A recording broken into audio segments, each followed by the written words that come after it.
வணக்க மக்களே, நான் உங்கள் விசால். இந்த வீடியோவில் கள்ளச்சாராயம் குடிச்சு இறந்தாங்கல்ல ரீசெண்டாக, அவங்க குடும்பத்துக்கு எல்லாம் 10 லட்சம் ரூபா கொடுக்க போகிறதா கவர்மெண்ட் அறிவிச்சிருக்கு. இன்னைக்கு கூட 55 பேர் இறந்துருக்காங்க. சரி, அது ஒரு பக்கம் இருக்கட்டும். கொஞ்ச நாளுக்கு முன்னாடி ராமேஸ்வரத்தோட மண்டபம் அந்த ஊரில் வந்து ஒரு 3 மீனவர்கள் வந்து கடலில் விழுந்து இறந்து போயிருக்காங்க.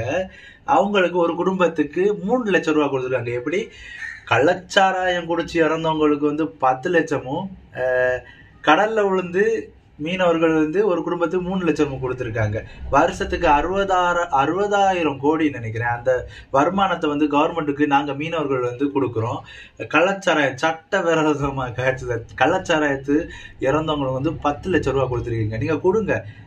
இப்படி கொடுத்தது பயில அந்த குடும்பத்தில் அம்மா அப்பா இழந்திருப்பாங்கல்ல, குழந்தைகள், அவங்கள படிக்க வச்சிருக்கலாம். 10 லட்சம் ரூபாயெல்லாம் கொடுத்தா நீங்கள் வந்து குடிக்கிறவங்களுக்கு இதில் ஊக்குவிப்பதாக இருக்குது. என்னன்னா மீடியாவோட பவர் இதில் தெரியுது. என்னன்னா ஒரு மீடியா நினைச்சா சட்டவிரோதமாக கள்ளச்சாராயம் குடிச்சு இறந்து போகிறவங்களுக்கு எவ்வளோ ரூபா வாங்கி கொடுக்கலான்னு சொல்லி தெரியுது. இதில் இந்த வீடியோவை மறக்காமல் ஷேர் பண்ணுங்கள்.